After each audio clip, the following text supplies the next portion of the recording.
আসসালামু আলাইকুম বন্ধুরা, আমি আসছি আরামকাঠি একটি নার্সারিতে। এই নার্সারিটির মালিক হলো রহমাতুল্লাহ নার্সারি। দেখতে আসছি এখানে মূলত দেখেন সবুজে ঘেরা সেই যে ঘাস, এই ঘাস কিন্তু প্রাকৃতিকভাবে নয়, এটা কিন্তু চাষ করা ঘাস। এই ঘাস থেকে মূলত এই ঘাসগুলো গরুর খাবার হিসাবে ব্যবহার করা হয়। এই ঘাসগুলো খুবই পুষ্টিকর। ঘাসগুলো খেলে গরুর দুধও বেশি হয়, যে কারণে এই ঘাসগুলো বাণিজ্যিকভাবে চাষ করা হয়।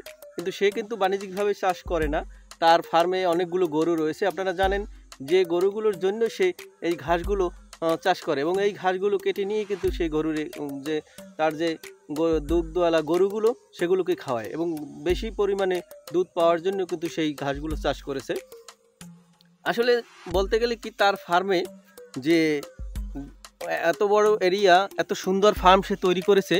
আমি যদি আপনাদেরকে একটু ঘুরিয়ে ঘুরিয়ে দেখাই, তাহলে আপনারা বুঝতে পারবেন যে এখানে কত সুন্দর একটা পরিবেশ। রঙিন ঘাস, সেগুলোও কিন্তু গরুর খাবার হিসেবে ব্যবহার করায়। এখানে যে আরও দেখুন, এখানে কিন্তু আরও কয়েকটা কান্দি রয়েছে, যে কান্দিগুলোতে কিন্তু সে সব জায়গায় কিন্তু ঘাস লাগিয়েছে। এই ঘাসগুলো কেটে নিয়ে গেছে, আবার দেখেন ওই যে নতুন করে বের হচ্ছে ঘাস। আর এই কান্দিটা কাটার উপযুক্ত হয়েছে, এখান থেকে সেই ঘাস কেটে নিয়ে আবার কিন্তু তার গরুরে সেই ঘাসগুলো খাওয়াবে। আজকে শুক্রবার দিন, তো আমি মূলত আসছি, সাথে পরিবারও রয়েছে। আমরা আসছি একটু বেড়াতে।